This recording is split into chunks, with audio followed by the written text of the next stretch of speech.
kan seen biir loolu dafa warul jar ni ñuy ngawte ci àdduna bi lu ne jàppal bàyyi Sénégal jàppal bàyyi mel no àdduna buy tukki président de la république nee na duma candidat wutatuma mandat le 2 avril ma jeexal sama liggéey damay dem sama yoon waaw loolu war na tax coow am ci réew mi loolu war na tax coow am ci réew mi date bi président moo koy déterminer parce que décret mooy fixer date des élections yomboon na ma lool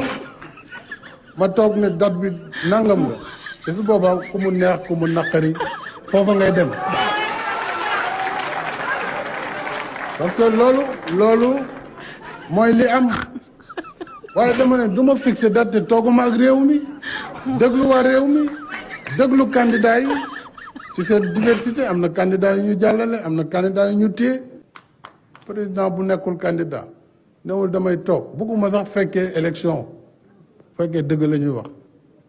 waaye nag réew mi mënuñ ko sànni foog ñu xool nuñ koy doxalee dañu dem ci élection fal ki ñu war a fal ci anam yu leer yoo xam ne Sénégal day continuer jëm kanam loolu mooy li ñu fi indi loolu nag kuñ ci woo nga ne yow ñëwuloo mais loolu sa mbiru bopp la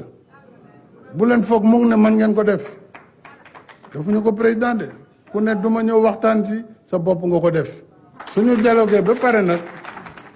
jotaay bi li muy rëy amul dogal bi loolu tam dañ ko war a xam